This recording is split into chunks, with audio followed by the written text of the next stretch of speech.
All right, so who was here 2 weeks ago? What did we talk about? Special friends. What? Oh, it's 3 weeks ago. Man, time flies. 3 weeks ago. What? No, 4 weeks ago was David. I know. Because there was bingo was 2 weeks ago. And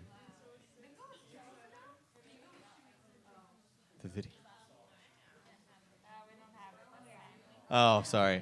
Okay, so we got to get rolling. We got a lot, and I want to cover. We got questions at the end that you guys asked, and we want to get to those. So kind of getting started, we talked about special friends 3 weeks ago. Tonight, we are actually getting into a little bit more of the meat of it. So and one thing, kind of a caveat, if you weren't here, if you didn't listen that time, you need to go back and listen to that because all of this dating stuff, all of the purity and sex stuff in 2 weeks, like it's all... it's not pointless, but it doesn't have the same grip if it isn't based on Jesus, like we talked about last week. If you're still thirsty, if you're still trying to fill those holes in your life with something other than Jesus. So tonight we're getting on to dating, and as apparently we always do, we are starting out with a video. It is not as amazing as last week's or 3 weeks ago. Sorry. But it does have a guy in a either South African or British accent. So guys, take a tip. Girls love accents. So if you can learn to do a British accent, then go for it. But kind of a setting up for you guys, just so you know, this is not a Christian video. This was not made by a Christian. They don't have a Christian worldview. This is someone talking just simply about relationships. Some of it may be the next step as far as your generation is dealing with, as far as like getting into college and stuff. But I think it's still going to be something that you might resonate with as far as how we interact with social media, how we interact with relationships, and some of the falsities that we allow to enter into our relationships. So, let's start the video. We're the generation that doesn't want relationships. We want a second cup of coffee in our Instagrams of lazy Saturday mornings. We want a second pair of shoes in the artsy pictures we take off our feet. We want that Facebook official relationship that everyone can like and comment on. We want the post that wins relationship goals. We want that date for Sunday morning brunch, someone to drown our sorrows for the Monday blues. We want that Taco Tuesday partner, someone to text us good morning on a Wednesday. We want a +1 for all the weddings we keep getting invited to. How did they do it? How did they find their happily ever after? But we're the generation that doesn't want a relationship. We swipe left in hopes of finding the right one. We try to special order our soulmates like we do on Postmates. We read 5 ways to know he's into you and 7 ways that she will fall for you, thinking we can upcycle a person into a relationship like a Pinterest project. We invest more time in our Tinder profiles than we do into our personalities, yet we're the ones who don't want a relationship. We talk and we text, we Snapchat and we sext, we hang out and we happy hour, we go to coffee and grab a beer, anything to avoid an actual date. We private message to meet up, small talk for an hour, only to return home and then small talk via text. We forego any chance of achieving real connection by mutually playing games with no winner. The only thing we end up winning is most likely to be alone. We want the facade of a relationship without the work of a relationship. We want the hand-holding without the eye contact. We want the teasing without the serious conversations. We want the pretty promise without the actual commitment. We want to celebrate the anniversaries without the 365 days that lead up to them. We want the happily ever after without the effort in the here and now. We want to have deep connections, but still keep things shallow. We want that World Series kind of love without willing to go to bat. We want someone to hold our hands, but we don't want to put the power to hurt us in their hands. We want to be swept off our feet, but at the same time remaining safely, independently, standing on our own. We want to keep chasing love, but we don't want to actually fall into it. We don't want relationships, we want friends with benefits. We want Netflix and chill and nudes on Tinder. We want everything that will give us the illusion of a relationship without an actual relationship. We want the rewards with no risk. We want the payout with no cost. We want to connect enough, but not too much. We want to commit a little, but not a lot. We take it slow. We see where it goes. We don't want to label things. We just go with the flow. We keep one foot out the door. We keep one eye open. We keep people at arm's length, toying with their emotions, but mostly toying with our own. When things get too close to being real, we run, we hide, we leave. We say to ourselves, there's more fish in the sea. We want the downloadable person that's a perfect fit, just like an app that you can update whenever there's a hitch. Compartmentalize into a folder that we can delete when we have no more need for it. We don't want to unpack our baggage, or worse, help someone unpack theirs. We hide everything behind an Instagram filter. We choose a Netflix show over a real conversation. We feel entitled to love like we feel entitled to full-time jobs out of college. We want a placeholder, not a person. We want a warm body, not a partner. We want someone to eat with while we scroll through our news feed. See, what we need to recognize is that the things that we truly want, the things that are deeply meaningful, the things that are genuinely fulfilling, all require patience. They all require work. They all require energy. See, the challenge is we all want to be with someone who makes us happy, when what we need to do is be someone who makes us happy. We sit with our friends discussing the rules, but no one even knows what game we're trying to play. Because the problem with our generation not wanting relationships is that at the end of the day, we actually do.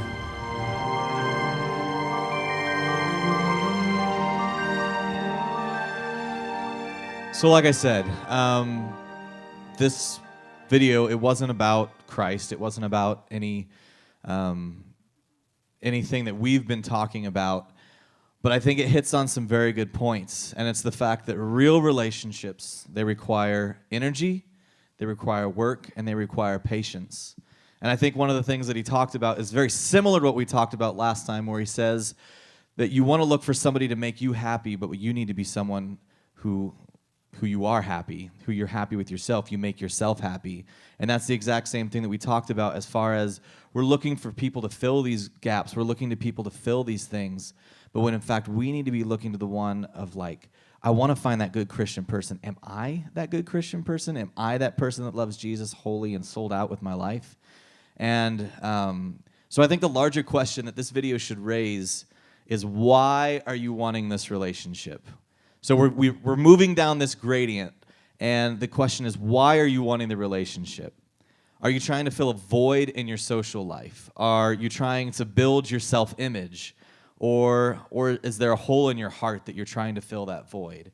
These are questions that you need to ask yourself, like just at the beginning where he's saying, it's not that we want a relationship. We want that person that when people see pictures of us on social media, they're like, oh my gosh, you're so cute.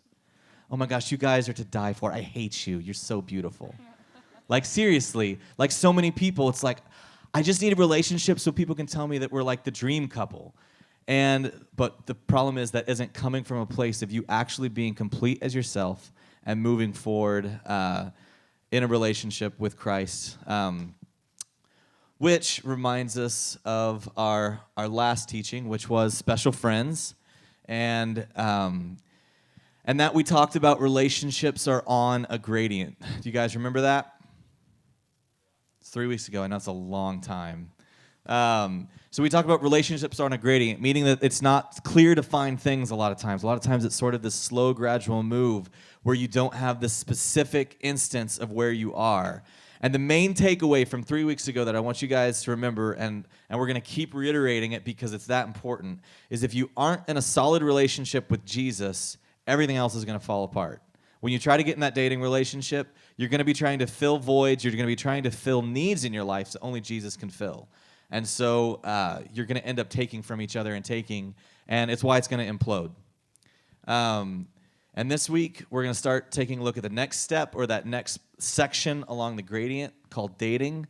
And before we begin, let's look at the many labels of dating, or so we've been told by you guys. Sarah, I will let you take this. Okay, so when Jake and I were in high school, there was 2 labels.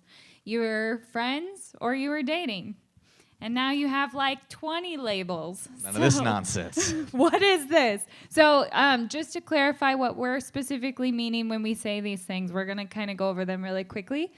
But here are some labels that you guys might know As about. defined by you. As defined by you. So first one, just friends. No more than the title says. You're friends and you both mutually agree that you're friends. You've talked about it. That's kind of a key with just friends. You both know that this is going nowhere besides friendship. Friend zone. Friend zone. It's not a bad thing. Not a bad thing. Okay, special friends, which we talked about. You're starting to take interest in one another, but you might be in denial. Because all your friends see it, but you don't. But we talked about that. We did talk about it. Okay. Talking. This is a new one for Jake and I because we all talk all the time. So we're calling talking the step between special friends and dating because I just don't understand it, but Our advice for that is the same as special friends. So if you're like, well, what do I do if we're talking? Go back and watch the special friends one. yes. And then dating. It's official. You're exclusive together and you don't care who knows it. So you've put a label on it, okay? And lastly, boyfriend and girlfriend. We are calling this the same thing as dating because like we said, you guys have so many labels and we can't keep up. If you say it's different, you're wrong. If you're dating, you're boyfriend and girlfriend. So those are our definitions. all right. So moving on, let's start off with the ultimate question that always gets asked, especially in youth group when we talk about dating. Should you be dating? So as your pastor, I get to give you a very pastor answer. How about I give you the short, correct, and biblical answer that I feel pretty safe answering for every student in this room? No. Yeah, it's okay. Heap your hate upon me. But I want to look at this. In Song of Solomon, it says, which, by the way, if you guys didn't know, is a fairly erotic love letter in the Bible. So if you want to read some erotic love letters in Scripture, go to Song of Solomon. But it is mentioned multiple times in Song of Solomon to not awaken love before it is time. This means, to kind of give you an analogy, why, you're 12 years old or whatever. Why would you start the engine on a car you can't drive yet? Maybe you could drive an automatic. You know, we've all been on the farm where they let, a 5-year-old get behind and drive it. But being in a God-centered relationship is more like driving a manual shifter. It takes time and it takes someone wiser than you to come along beside you and help teach you and show you those things so that way you can actually do it well. It takes time. It takes effort. But while I gave you that short answer of should you be dating, no, many of you refuse to listen to your extremely attractive worship pastor. And you will begin dating if you are not already, and possibly are going to in the near future. With that in mind, we as volunteers, we as a ministry need to do our absolute best to equip you to focus your relationships on God and keep you from the mistakes many of us made in this room and have committed throughout our lives. Because the reality is, guys, we want you to be prepared to date when the time is ready. We want you to have a healthy, enjoyable dating relationship. It's not like, oh man, you're Christian, you just shouldn't date. It's no, we want you to actually enjoy it. The problem is so many of us, like you can ask most adults in this room, and not all, thankfully, there's some really good stories here, but a lot of the adults have really bad stories about how dating hurt us, how dating was poorly done. And so when we talk about this, it's not because we're trying to rob something from you, it's because we're trying to prepare you so it can be better than what you might stumble into on your own. So some of you are dating, some of you are showing interest in someone. For those of you who are toying with the idea of a relationship, the question then becomes, should we date or become official? There are a lot of factors to take into consideration before you move on to the next level or down the gradient. So is there an appropriate age? This question gets brought up all the time. Well, okay, if you say no, then when is the time? Well, this is when I get to give the other grown-up answer and be like, well, there's lots of answers to that. It really depends on where you are spiritually. It really depends on what your family is like. It really depends on what you are maturity-wise. It depends on the person that you're interested. Where are they spiritually? Where are they emotionally? Where are they in their family? And so kind of looking at some of those swirling things, Sarah, take this next part. Yeah, so I get the not fun answer. So talking about the age of appropriateness, how many of you live with parents or a guardian? You have somebody over you that gives you Hands rules. should be going. Probably all of us, right? So here's where we're going with that. One thing to consider that is probably none of your favorites is, what do your parents say, if they say anything? Some people don't have rules on dating. But specifically, if your parents have laid down the law and said, hey, you can't date till you're 16 or 18, I don't know, we're going to talk about that, which I know you're all excited about. So consider this. Do they have dating rules, your parents? Think about this in your head. Do they have dating rules? Have they talked in depth about these rules with you? Do their rules make sense to you? And Because you should be having enough conversation where hopefully they can at least express why they have the rules they have. And parents, the few that we have, I would challenge you to think through why you have the rules you have. And because hopefully when you see their heart and you see why they have the rules that they have for you, you can start to be like, okay, my parents love me. Yeah. And you might ask them, if they do have rules, why do they have rules? Because maybe your parents did something that they don't want repeated with you. But the reason... Good conversation. Yeah. That if you have rules but they're confusing, maybe you need to clarify and go home tonight and have a family meeting. If you do that. So anyways, the Bible says within the 10 Commandments to honor your father and mother, then you will live a long, full life in the land of the Lord your God. That's in Exodus 20:12. And the reason I bring that up is not to get brownie points from the parents, but to remind you that as long as you are living at home, your parents or guardians' rules should be respected. And that probably sucks for all of you. But it can be hard if they say you can't date because, your friends are dating. Everybody's dating. I started dating in middle school, dating, whatever you want to call it. But if your friends are dating and you can't, that is really hard because you want to date, right? But here's the problem. When you are not obeying your parents, then ultimately you are sinning. Being disobedient to your parents is being disobedient to God. That means you are sinning, like really sinning, not just, oh, it's fine, I'm ready, they just don't realize it. You really might think you're ready, but you also have... Did you guys catch that? Like disobedience to your parents. And I know you're getting to that section of your life where you are getting ready to go out on your own. But right now, you are still under your parents and being obedient to their rules and their wishes. That is godly, and you are actually sinning. I mean, the thing that God detests when you disobey them. It's not just, God's fine because he knows my heart. He knows that I'm ready. Like, no, this is your parents set a rule. You need to obey what they have in there.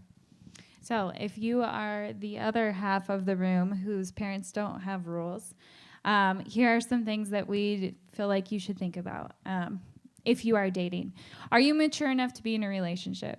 How many of you think that you're mature enough to be in a relationship? And all hands went up. No. You all do, right? Yep. Because you're all in not all of you, but that's a big deal. Do you understand the hard work that goes into a relationship with the opposite person? And the other question is, are you prepared for the crazy amount of temptation that comes along with being in a relationship, a romantic relationship? You're opening up a door to so much more. Do you have boundaries? We will definitely be talking about that. How's your personal walk with God, and how's their personal walk with God? Do you have an adult or someone wiser than you who you can go to that is a Christian? A lot of times we call them accountability partners. Anybody who works with the youth group, like any of the volunteers are great people, or if you have somebody outside of this room, somebody that when you don't know what to do and you don't want to talk to your parents, this person is a great person to go to. And I would say, even if you think you know what to do, it's a great thing to go to them and be like, hey, is this smart? And because hopefully they're someone that can be really honest with you, and they'll be like, yeah, you're probably ready, or No, you're not thinking straight. That is what you should want out of all your friendships, not just out of relationships with volunteers here. But yeah. So basically, there's no answer for what age should you be dating. Well, not no answer, mean, there's but it's not a very a specific answer. I can't say that you are 16 before you It date. is dependent on who you are, and that's where you have to look to Scripture. You have to look to people wiser than you, because we all make mistakes. Absolutely. So just a little history of Sarah and her dating story. I started dating at a young age because my parents didn't have rules, and I had 2 older sisters, and they were in high school when I was in middle school, and they were wild. And they dated. They dated and then some, and I love them, but I wanted to be like them because that was my role models growing up. And so instead of actually having purpose with my dating, I just was like, oh, this guy likes me and he's hot, so we should date. That was literally it. It was really pointless. And so honestly, through high school, I had no purpose. I didn't even have like a list of qualities. It was really all about like what they look like, and then if they're not a jerk, and then we probably dated. But the problem with that was they did not last. The These bar was low. relationships lasted. I probably had like a month-long relationship every year of school, which was kind of pointless, right? So anyways, I never dated anyone with a purpose in mind. But this was bad because I was essentially, without realizing it, devaluing myself and as a daughter of Christ. So when you look to start a relationship and genuinely see yourself as a beautiful creation from God, it is impossible to not think about whether this relationship is worth your time, because we're all worth everything to God so much so that he died for us while we were still sinners. Did you guys catch that? That first part of when you look to start a relationship. So when you are in that special friends and you're looking to start a dating relationship, and if you genuinely see yourself as a beautiful creation to God, if you see yourself the way God sees you, it is impossible not to think about whether this relationship is really worth your time or not, whether that person is really worth your time or not. And so that's why I just keep hearkening back to that last message that we talked about, because that was everything. And like for my dating story, a lot of you guys heard that already from the Saul suicide message, and last week a little bit. I started dating early too. My parents had rules. They tried it with my older sister, and she was awful, and so they just were like, we give up. And like they'll tell you now, like they kind of lucked out because as time went on, because I made mistakes, I ended up self-governing. But not everybody does that, and unfortunately, my sister was just really rebellious, and she set a bad example for me. And so I dated from, I had a girlfriend from the time I was like in 3rd or 4th grade, like somebody who we were exclusive. We didn't do a lot of dates by that chance, but we held hands, and so it was really probably adorable. But at the same time, what that did was it opened the door for me, where I started getting in more and more relationships. Every relationship became more and more physical. I got in a relationship with a girl who was emotionally unstable. Suicide threats ensued. That relationship imploded on itself. And after that, I started doing that. I started going through these suicidal things, and eventually got in a relationship that imploded, ended up with me trying to take my own life, and ended up being institutionalized for a while I had to get healthy. And so, unfortunately, I didn't get better. I didn't really get better until kind of at the end of, or the middle of college, when I had finished that last relationship I talked about where it was super toxic, and I all of a sudden was just like, man, I need God. But I guess I'll get back to that, because I'm going to jump back to Sarah and I's dating story, because I don't know how many of you guys have heard this. And it kind of spans a while, so it sort of jumps in between my craziness. First off, it all started with a piece of candy. So guys, pay attention right here. I'm not saying that everything has to start with candy for you. But when you like a girl, when you have that place where you are in a healthy place, when you're special friends, like, it's okay to show genuine interest in them. You don't have to play games. You don't have to do all, like, I took a piece of candy in my hand. She was at church visiting, and I took a piece of candy in my hand during the handshake, walked over, and shook her hand. Yeah. And so, which I vaguely don't even really remember this, but the story's been told back to me so many times that it clearly made an impact. Shortly after that, maybe the second or third time I met her, I invited her to youth group. Sarah is literally the only person I've invited to youth group, and they came. So yay, count for me. And so we ended up, things kept going. We ended up dating her, going into freshman year, going to my sophomore year. We dated at the beginning of school, and I was crazy. And the first month that we were dating, I was like, man, this girl's amazing. And I told her that I loved her and we were going to get married. And as every girl should, if a guy tells you he's going to marry you in high school after a month, she dumped me. Girls, no guy can actually know what they're saying. Because even though we ended up getting married, I was not really there yet. And so she dumped me, told me that there was a big ocean or something about fishing. And so... I was mean. Yeah, she was mean. But we ended up, she was still going to youth group, and we ended up becoming friends because I just had to get over it because my parents weren't leaving the church, her parents weren't leaving the church, and we're like, well, I guess we'll figure this out. Also, our high school had 350 people total.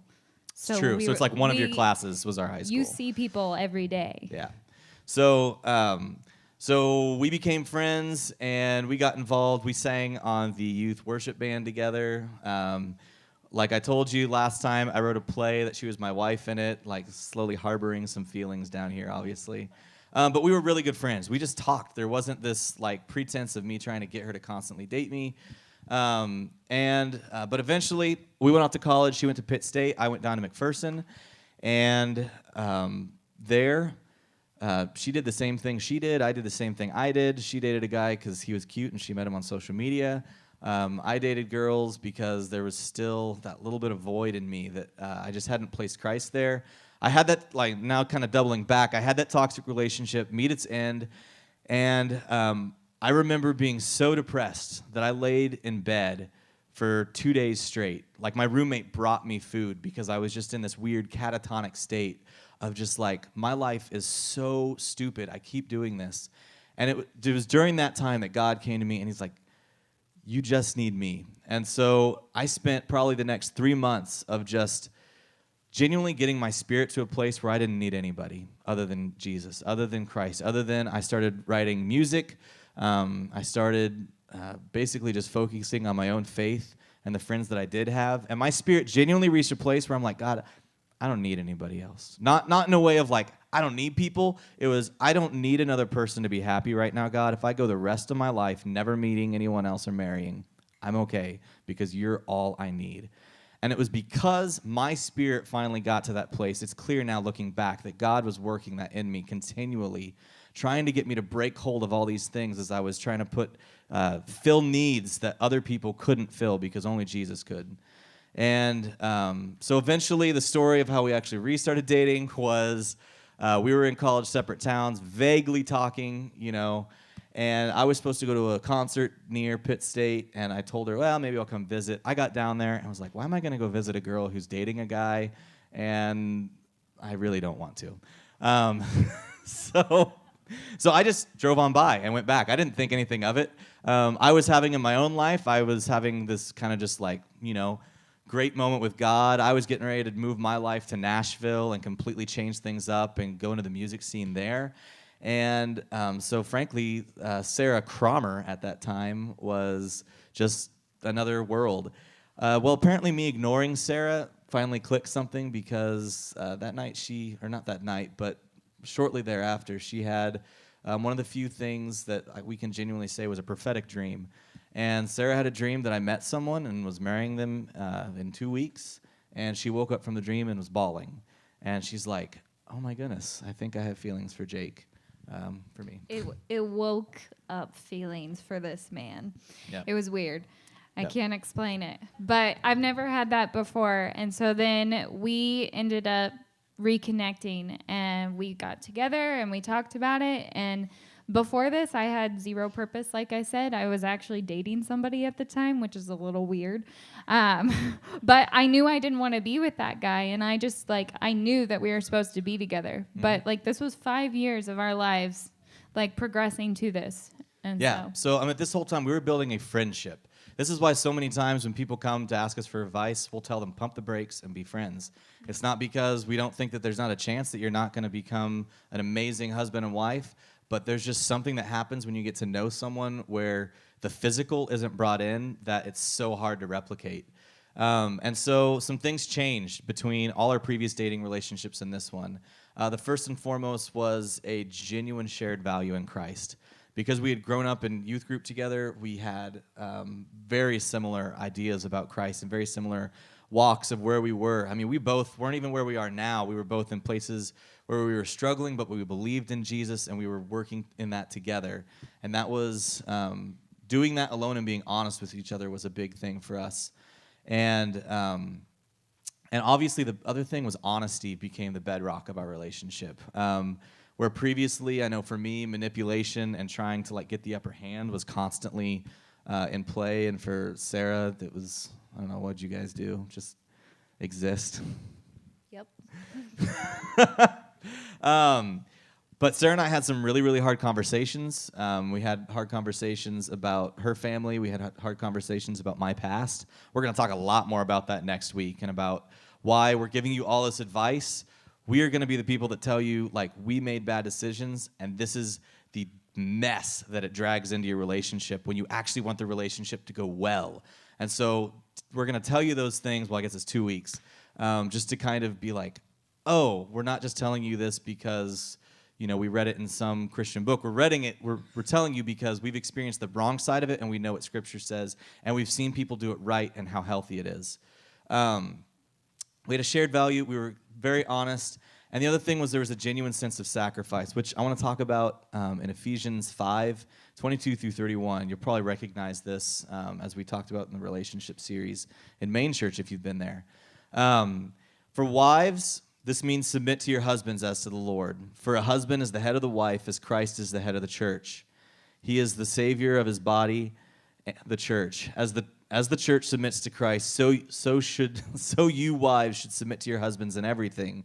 For husbands, this means love your wives, just as Christ loved the church. He gave up his life for her to make her holy and clean, washed by the cleansing of God's word. He did this to present her to himself as a glorious church without a spot or wrinkle or any other blemish. Instead, she will be holy and without fault. In the same way, husbands ought to love their wives as they love their own bodies. For a man who loves his wife actually shows love for himself. No one hates his own body, but feeds and cares for it, just as Christ cares for the church. And we are members of this body, as the Scripture says, a man leaves his father and mother and is joined to his wife, and the two are united into one. So the reason I read this, you've all probably heard this. You've probably, at some point, heard it kind of pulled out of context where they just read the first part. And it said, wives, submit to your husbands.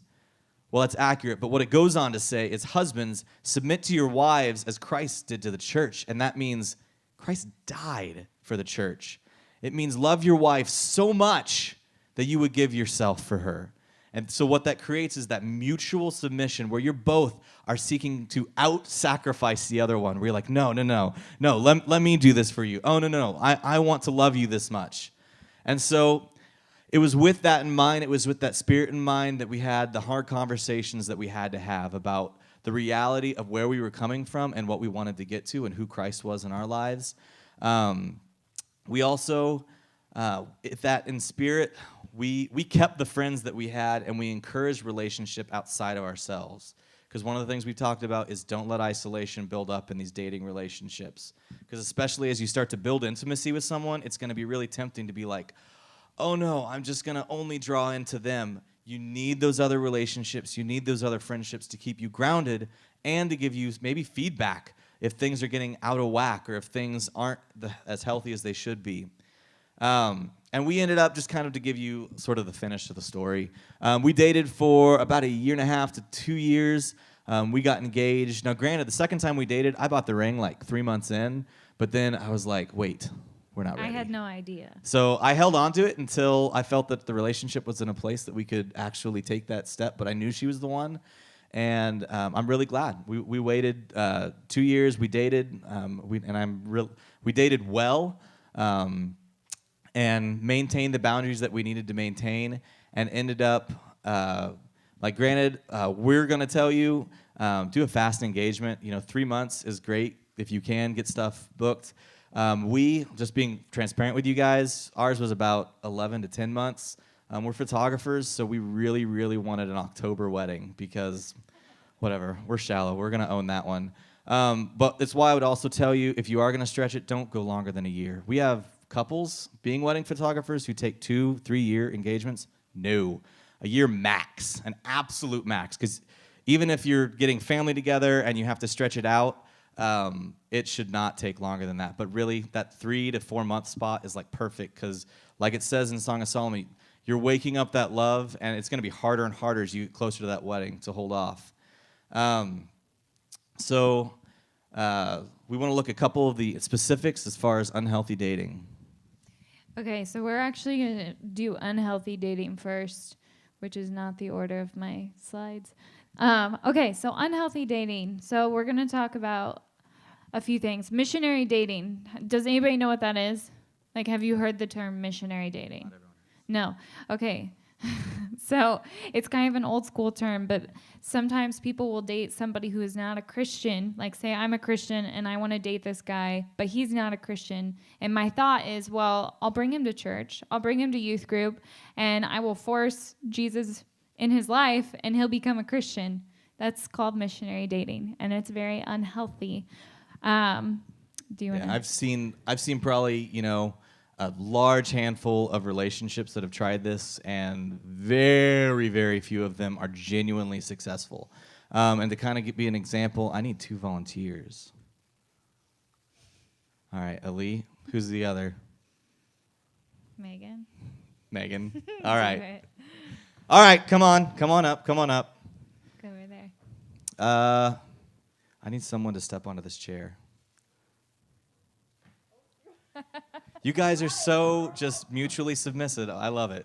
All right, so, okay, what we have here, and this goes with really any relationship in life. So Megan, be careful. Megan here is a representative of our believer, and Ali is representing our non-believer. Some of you guys might have seen this before. So missionary dating is functioning a lot like this. Megan, Ali, I want you to just hand out your hand. Megan, I want you to lift Ali up onto that chair. It's going really, really well. All right. Now pause, hold hands. Now Ali, now carefully pull Megan off. Now she kind of jumped. All right. Sometimes we do. And sometimes we jump. Okay. The point, thank you guys. All right, hand, yay. All right, the point there is this the same thing when you're in a relationship where there's a believer and there's a non-believer. It is so much easier for the non-believer to pull them down than it is for you to bring them up and to bring them to being a Christian. It is always easier because you're, as the believer, are going to be like, well, I can compromise on this little thing. Maybe that'll make it easier for them. Or I can, just be okay with this because really I'm still bringing them to Christ if I do this. No. Like, that's why it's so important that you both be believers. So going through the list after that, another unhealthy quality of a relationship that's unhealthy is being isolated, which we've talked about over and over. You start dating somebody and all of a sudden your friends are nowhere to be found. That kind of sucks for both parties. You want to keep your friends. I mean, relationships change with your friends, but they should still be a part of your life. The next thing is talking about no boundaries. So if you have no boundaries at all, you never talked about anything, it's going to be really easy to just keep going because you never talked about it. And once you start doing things physically, it's really hard to stop. Yeah, one of the ways I like to say this is most of us, think back to your 3rd or 4th grade self, or I don't know, maybe you need to go earlier. Think of when you were fairly innocent. And most of us as children, we do not dream of robbing moments from our wedding day or the relationship that we really, really want to actually last. Most of us don't dream that from a child, that we want to rob those things. So that's why moving in that very physical thing. And lastly, abuse. If you're in a relationship that's in mental, emotional, or physical abuse, 0 is okay. Like, it's not, well, it was just that one time, or, oh, it was this situation. Nope. When you were dating, that is an absolute 0. When you were married, that is an absolute 0. You have to weed that out, and none is okay.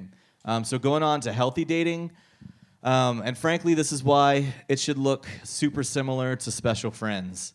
And so if you need to, you can refer back to that, where we talked about how Jesus has to be filling your primary needs in your life. Otherwise, you're going to keep taking from that person, you're going to keep taking, and they're not going to fill the actual void that you're feeling in your life. And you're going to end up leaving both of yourselves as husk of human beings. Boundaries, this is huge. This is where you're dating in groups, you're dating around friends, you're dating in healthy environments. And lastly, both of you are believers. Both of you believe in Jesus. And one of the reasons we say this is found in 2 Corinthians 6:14, where it says, "Don't team up with those who are unbelievers. How can righteousness be partnered with wickedness? How can light live with darkness? What harmony can there be between Christ and the devils? How can a believer be a partner with an unbeliever? And what union can there be between God's temple and idols? For we are the temple of the living God." So this is saying that we are called to not be unequally yoked. We are called to be in a relationship, dating relationship into marriage, which is what dating is about. It's about the person that you are going to marry. It's about moving down that gradient towards someone that you are seeking deeper intimacy with. But kind of a side note on that, we're still called to be friends with unbelievers. Like, this isn't man, you need to shun unbelievers. You need to shun people who don't love Jesus. Jesus was friends with unbelievers. He hung out with them, but he hoped to bring them into truth. He hoped to show them the light. It's just not wise to be in a romantic relationship trying to do that, because there's a lot more at play there than just let me show you Jesus, because there's physical, there's emotional, and that's why that's a much better and built for atmosphere in a friendship. All right. So I want to hit just a couple questions really quick. I know we're running late, but it's been kind of a long night, and I want to hit some of the questions coming on. One of the first ones, I guess I'll just ask it to myself. What is an appropriate age to start dating? We kind of talked about this. There's no hard and fast rule, but I would say generally that I have not met anyone younger than a junior or senior in high school who frankly has a faith level and maturity prepared to date well. And I've met juniors and seniors, and I've met people way older than that who are not prepared to date well. And that is just a loose thing that I've seen. But fun fact, studies show that about 2% of high school relationships turn into marriage. Most couples between the age of 18 to 34 who've gotten married met through mutual friends. So most of the time, it ends up being someone when you're out of high school and you have friend groups that merge and you find somebody. We all like to believe we're going to play against the odds, but let's be honest, statistics exist because they're real. Sarah, what do I do if a friend and I like the same person? Uh-oh. So here's my answer for you. If you and your friend like the same person, what's more important? Your friendship that could last forever, or a boyfriend who's going to last for maybe a month? Yes. So my suggestion to you is have a conversation with your friend, like the friend that is your friend, not the friend you're interested in, and figure out what it is that you like about this person, and come to a mutual agreement that, hey, I want to be your friend forever. Let's ditch the person and be friends. What do you do if you like someone who is not a Christian? Pray for them. No, this is a great chance. Just be their friend. Like, I think this is where a lot of times we get these weird boundaries where it's like, well, no, you need to shun from them, and be their friend and pray for them. But you need to be focusing on your own walk. And don't be expecting them, don't be trying to go deeper into a relationship with them and then expect them to know Jesus. That's what we talked about, the missionary dating. But the best thing you can do is pray for them, pray that they come to know Jesus, and be a part of that in a healthy manner, not in a relationship, like a dating relationship. Oh, I do want to ask this one just because it's so good, and I know a lot of you deal with it. Sarah, how do you handle social media? Okay, how many of you have some social media profile, whether it's Instagram, Snapchat, Twitter, whatever? Probably all of you in some aspect, right? So here's the thing. A lot of times what happens is we are one way in person and we are another person online, correct? So we are called to be a light in this world. And if you are a jerk online, people are going to think you're a jerk in real life. So just being real here. This goes the same for GroupMe conversations. Yes, social media is anything on your phone. Yes. Okay, we're going to keep going. So you need to reflect God in all forms of social media and in real life. So think about this. Are you posting racy photos of yourself? Are you saying mean things to people? Like, these all reflect who you are in real life. It does not change because you typed it instead of said it. Another thing. In fact, it makes it worse because then there's a record of it. True. So that's a common sense thing that I feel like a lot of people are missing. And Yes. not that we'd ever encourage you to say something bad, but just realize like It's there. what you text and what you say, there's a record of that on the internet. So just be aware. So on the flip side, we all know that social media can be a great thing. It's a great way to stay connected to people. Like if your best friend moves hours away, you can still stay connected. It's awesome. It's just how we use it. One thing that I had to do, and this may be more of a ladies thing. So one thing we've talked about, I'm going to lead into you for that. Yeah. I'm gonna let you finish real quick, Okay. but Beyonce, no. Okay, no one gets that. So one thing we talk about a lot is self-worth here, and I think one thing that your generation and your age is dealing with more than anyone ever before is how much social media is tearing you down. How much the people you follow, even at your own high school, celebrities, how much it makes you feel awful. That's something that I think a lot of us as adults, we have a hard time fully understanding. Thankfully, we kind of caught the front edge of social media, but there is like the stories that I hear from you, I know that it's real. And Sarah, you had your own run-in with that. Yeah, I mean, we were on Instagram when it first started, so I think that was like 2010-ish, or before. Doesn't matter. But I got to the point where you get on your social media and you're scrolling and you're not thinking about it, and I would feel so rotten afterwards, and I didn't know why. And really, I started to look at it and I was like, hello, I'm following all these strangers that post perfect little square photos of their life, and it makes me feel like my life's not perfect. And that goes for Snapchat and everything else.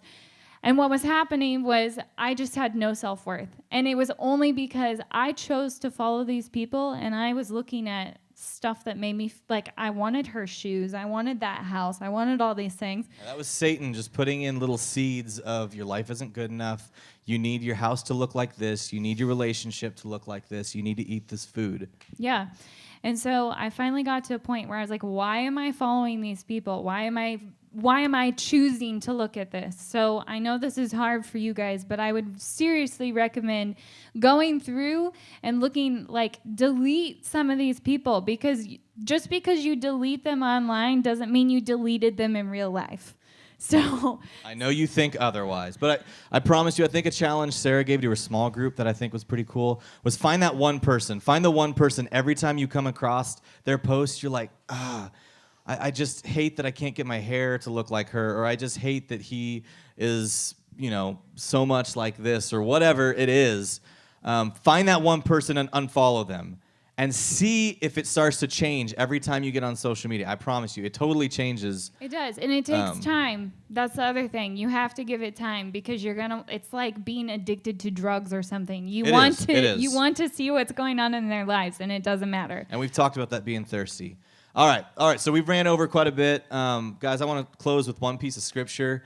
Just kind of, I want to speak it over you, so to say. But coming from Psalm 139, 14 through 18. And this is David writing to God, really about us as humans. So it's like, thank you for making me so wonderfully complex. Your workmanship is marvelous. How well I know it. You watched me as I was being formed in utter seclusion, as I was woven together in the dark of the womb. You saw me before I was born. Every day of my life was recorded in your book. Every moment was laid out before a single day had passed. How precious are your thoughts about me, O God. They cannot be numbered. I cannot count them. They outnumber the grains of sand. And when I wake up, you are still with me. So what this is saying, guys, is that God knows the absolute innermost part of you, and he absolutely loves you. He absolutely adores who you are. And so that's why we just keep getting on the fact of when you get in these relationships that are not built on the fact that you're already completed in Christ, you are essentially saying, God, I know you think I'm wonderfully made. I know you think that I'm enough this way, but I need this person.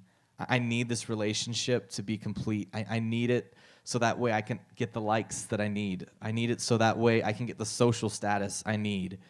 And I'm telling you that it's not going to work. It is, you are going to feel as empty the day at the end as you did at the beginning. And the only way that you're not going to is if you put Christ first and then start to build those relationships after that. Because then it really is, it's fun, it's enjoyable, it's actually cool to get to know another person and be able to be brutally honest with them.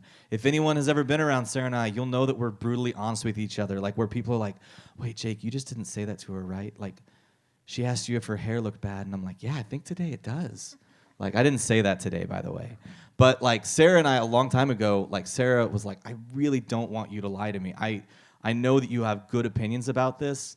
And so I tried it once and was like, I think you need to go back and do your hair. And she went back and she's like, oh, I did, thank you. And so like for me as a guy, I'm like, oh my goodness, this is so cool. But guys, you can't do that right out the gate. But I'm just saying, like, it's really, really fun to be in a relationship when you finally get there the right way. And we're going to talk about the even funner. I know that's not a word, but I don't care. But I'm sticking with funner because I wanted to. And we're going to talk about purity and sex in a couple of weeks. So we're going to talk about some of the bad stuff that we brought in and some of the amazing things that happen out of that. So let's go ahead and pray real quick.